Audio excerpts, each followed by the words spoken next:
নমস্কার বন্ধুরা, তৃপ্তির রান্নাঘরে আপনাদের সবাইকে স্বাগত। আমি তৃপ্তি আবারও চলে এসেছি আপনাদের সামনে আরও একটা রান্নার রেসিপি নিয়ে।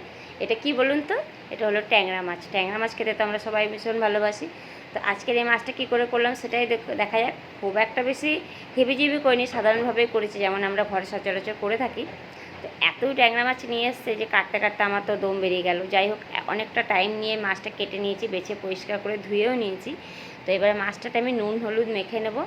আর নুন হলুদটা মেখে 5 মিনিট মতো রাখবো। তা বেশ ভালো করে নুনটা মেখে রেখে দিলাম। এদিকে গ্যাস চাপিয়ে দিয়েছি, কড়াইও গরম করতে দিয়ে দিয়েছি। কড়াইটা গরম হতে হতে আমি নুন হলুদটা ভালো করে মেখে নেব। এদিকে মাছটা আমি ভালো করে মেখে নিয়েছি আর কড়াইয়ের তেলটাও প্রায় গরম হয়ে গেছে। তো গ্যাসটা কমিয়ে আমি মাছটা দেবো, যেহেতু তেলটা গরম, তেলটা টকবক করে ফুটতে লাগবে, ছিটে গায়ে লাগবে, তার জন্য গ্যাসটা কমিয়ে আমি মাছটা দেবো। এবার মাছগুলো সব অল্প অল্প করে আমি ভেজে নেব।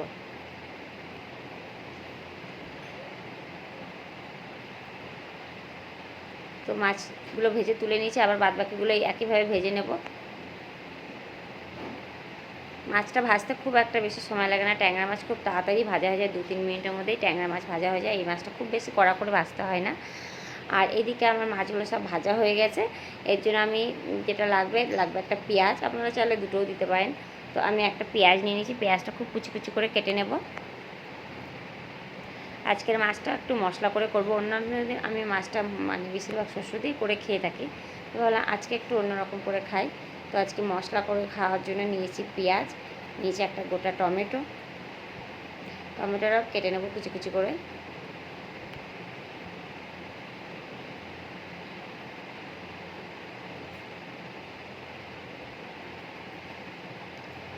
তো আমি টমেটো আর পেঁয়াজটা কেটে নিয়েছি। আর এদিকে মাছটাও আমার ভাজা হয়ে গেছে। কড়াইয়ে যে তেলটা ছিল তার মধ্যে আরও বেশ খানিকটা তেল দিয়ে দিলাম।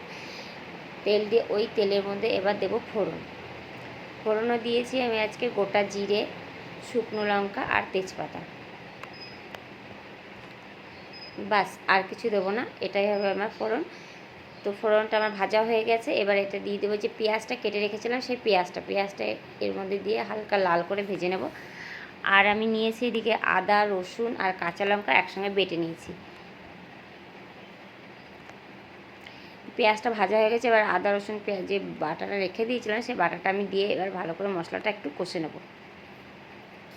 আদা রসুনের কাঁচা গন্ধটা গেলে এবার একটু টমেটো দিয়ে আবার খানিকক্ষণ কষে নেব।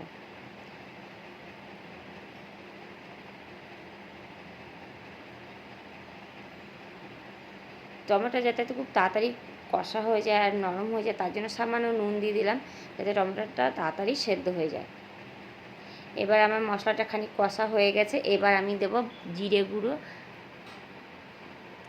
আর দেবো 1 চামচ ধনে গুঁড়ো,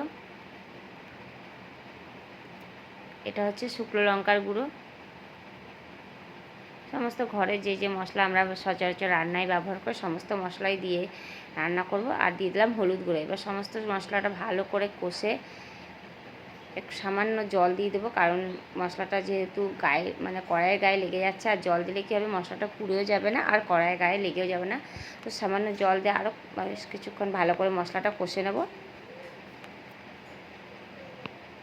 যখন দেখব মশলা থেকে তেল ছেড়ে আসছে তখন আমরা জল দিয়ে দেবো। দেখতেই পাচ্ছেন মশলাটা খুব ভালো করে কষা হয়ে গেছে আর পুরো তেল ছেড়ে দিয়েছে। এবার আমি পরিমাণ মতো জল দিয়ে দেবো। আমার যতটা মাছ সেই অনুযায়ী আমি জল দিয়ে দেবো। আর আপনারা মাছের গ্রেভিটা কে কেমন খেতে চান সেই অনুযায়ী জলটা দিতে হবে।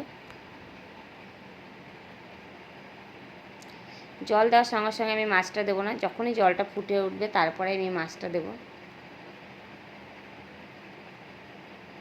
এতে রান্নার স্বাদও দ্বিগুণ হয়। তো জলটা ফুটে উঠেছে দেখতেই পাচ্ছেন। এবার আমি মাছগুলো দিয়ে দেবো।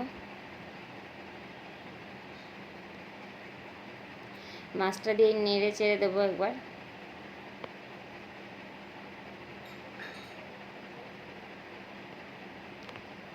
তো আমার এই রান্নাটা প্রায় হয়ে গেছে। মাছটা দেখুন ভালো মতো ফুটে গেছে। এবার আমার গ্রেভি মাছের গ্রেভিটাও খানিকটা কমে গেছে। এবার আমার রান্না কমপ্লিট। খুব তাড়াতাড়ি হয়ে গেল রান্নাটা, দেখতেই পাচ্ছেন।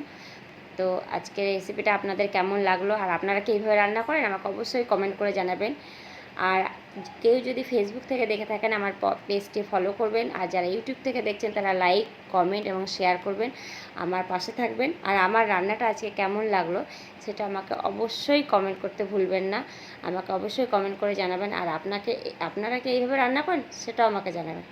আসছি আজকে, টাটা।